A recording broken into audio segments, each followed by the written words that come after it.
got its act together and passed the BIF, the infrastructure bill. Isn't voting rights more important? What am I missing here?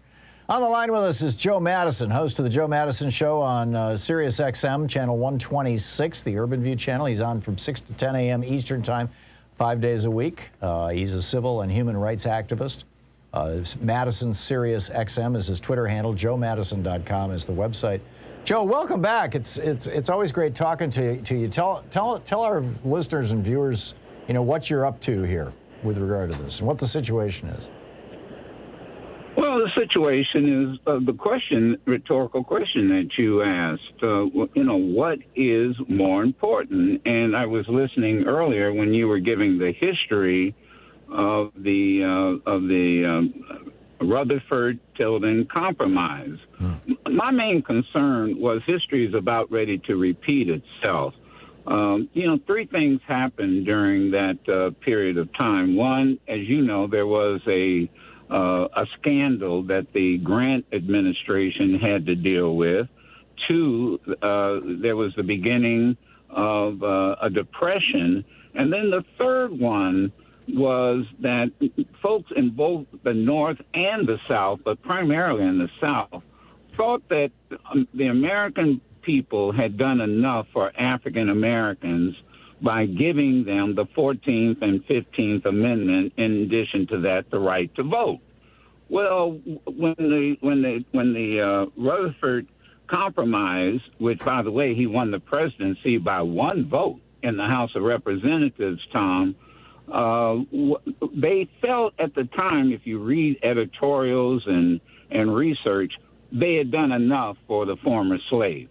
Right. By giving them the 14th and 15th Amendment. Well, in fact, wasn't there backlash, Joe? I mean, South Carolina had elected a large number of black legislators at that point. Oh, they pretty much ran the state legislature. Right. And Absolutely. it was a huge backlash. And it was pretty much throughout the South. They sent multiple members to Congress. Mississippi did the same thing. So you're absolutely right. So what was the first thing that the Congress went after? The first thing that society went after was the right to vote. So here we are, and right at the same point. So look, let me just get to the chase. I'm going to stay on this hunger strike only because there's not been enough what Dr. Martin Luther King called creative tension. It was LBJ who was told King, you got to make me do the Voting Rights Act because I just twisted arms to get the Civil Rights Act. You got to make me do it. And this is where we are right now. So there's three things, and I'll just cut to the chase. Look, and that is one, blow a hole in the filibuster. I'm not willing to sit back and let you compromise should there not be a filibuster. One other possibility, and this came from the Congressional Black Caucus, where they had Schumer reconvene the Senate and for another vote. Remember now, it's been 5 votes in 1 year where all of them who loved John Lewis. Oh, we just love him. Well, now that he's dead, we ought to memorialize him by passing the John Lewis Act. And then there's the third one, and that is pass the Freedom to Vote Act. Now, look, out of those three, you can find something to protect what I call really the most precious commodity we have, and quite honestly, that's the right to vote. And so, it's a political protest.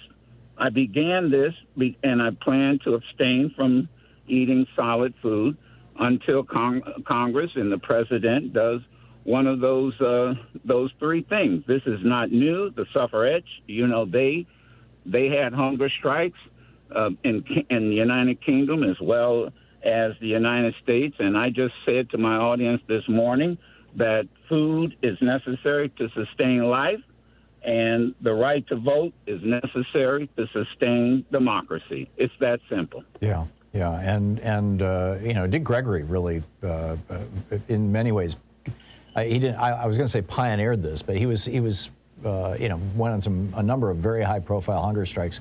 Well, hold on before you start talking. Dick Gregory and I probably was on 4 or 5 hunger strikes with Dick Gregory. I was on a hunger strike you remember when we went to South Sudan. Mm-hmm. And I was on a hunger strike. Matter of fact, when I had I told Dick's son, Christian Gregory, I said, when I realized that not enough is being done, I picked up the phone and I called Christian, and because Dick's spirit was talking to me, and I said, because we were so close, I said, what would Pops do? And he said, just what you're about ready to do. He'd go on a hunger strike. Yeah. And here's the purpose. The purpose is very simple. It's to, Tom, it's to draw.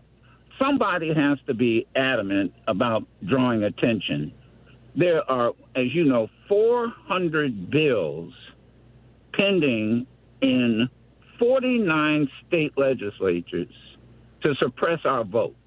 Now, somebody will ask the question, well, aren't you concerned about your health? I mean, I'm getting emails and faxes. I'm not faxes, but tweets and all kind of things. It's not about me. Look, I've got 4 children. I've got 5 grandchildren. I got 1 great-grandchild. I'm more concerned about what's going to happen to them if this country suppresses their vote. Mm-hmm. And that's really what it's about. So, and I got to tell you, Tom, you know this better than anybody. It's not business as usual. This is not business as usual. Yep.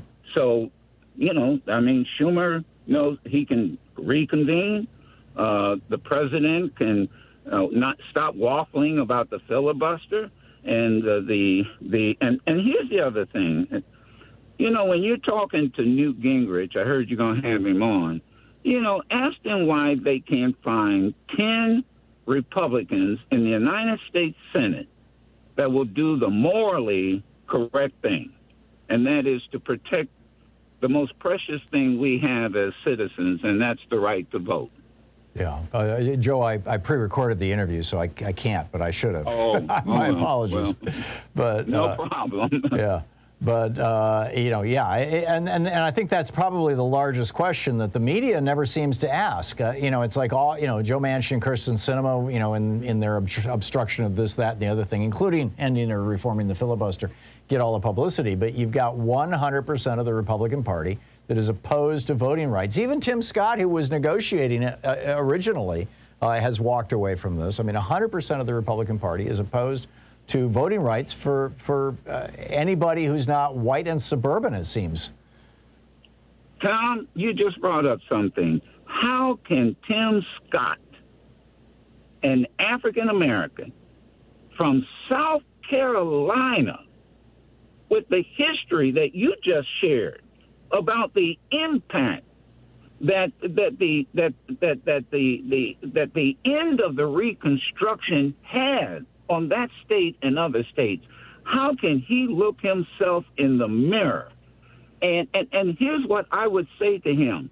What the hell do you think your great-grandfather would say to you today, Tim Scott, with you standing in the way, obstructing the right to vote, even when a Supreme Court justice says if you want to correct the Shelby Holder decision, then it's up to the Congress. Right. And John Lewis writes a bill that does just that. I mean, it is, it really, now I'm really getting angry. And Tim Scott represents South Carolina? Yeah. Well, he represents the Republican Party first and foremost, apparently, which has largely become a white supremacist party, in my opinion. Well, then he ought to represent his ancestors. I'm with you. Joe, we're talking with Joe Madison, host of the Joe Madison Show, right here on SiriusXM, channel 126, weekdays 6 to 10 a.m. Joe, what can people who are listening or watching do to support you in your hunger strike?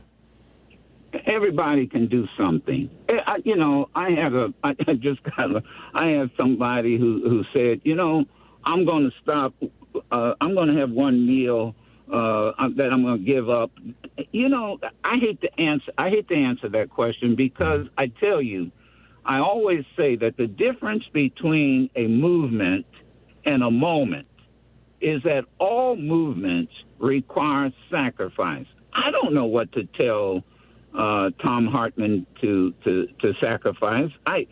People have to decide what they think is important. But I tell you what, I would suggest one thing.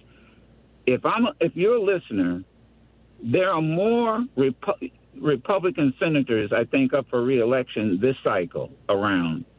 I would ask them to do the morally, politically correct thing, because they're going to end up on that side of history with the Dixiecrats in the Reconstruction Compromise. Yeah. That's where they're going to end up. And so that's one thing. Do whatever you can to draw attention to this, but we've got to be adamant about this. This is not something you just hit on one time. So that's my answer to that. I'm always reluctant. I'm not asking people to do what I do. I got to do something, and that's what I'm doing. I've always taken the position, Tom. Everybody can do something. Yeah. Everybody can do something. And I think the media needs to draw attention to this. I think they need to I think even the progressives and liberals, they need to challenge Biden. Yeah. Everybody can do something. I'm with you. Joe, the great Joe Madison, host of the Joe Madison Show.